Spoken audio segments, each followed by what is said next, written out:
A divergent timeline is a divergent orbital cycle. The divine solar logos is the timeline, and it's also the string on the string of beads.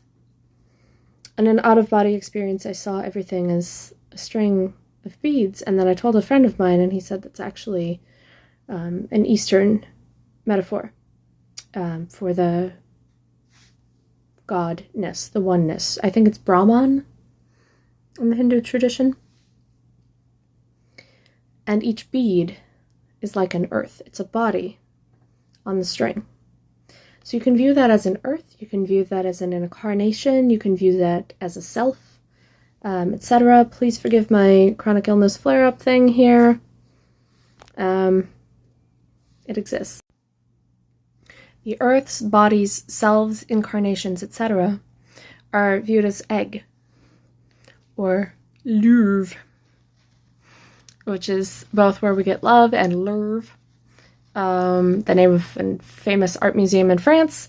It refers to Demeter, Artemis, various other goddesses that are within the Venus archetype, and Persephone herself, which factors into world governments. Look up the pyramid. Why is there a pyramid at that art museum? It's super weird. Anyway. So essentially, teaching ourselves, teaching each other that aliens are our forefathers is actually teaching us to align with a divergent timeline. It is teaching us that the Earth path is incorrect.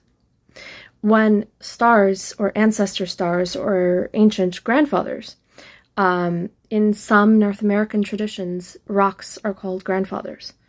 And the plant life, the trees, are called grandmothers, at least around the Great Lakes where I live.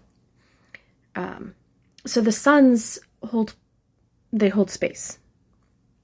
And we also see with stellar matter, which if there are aliens that travel in space, the closest to us are the most likely to be the most like us, because they should be made of the same composite matter of our ancestor star, of which our solar system is a part, and also nearer solar systems. Okay? Like, statistically speaking, scientifically speaking, that is what is most likely.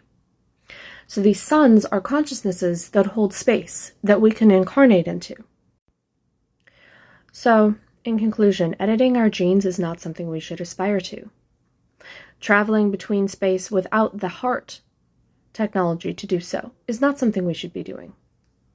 And also take a look at the etymology, which means the root word of retro, which means to go back. Retrovirus, retrograde,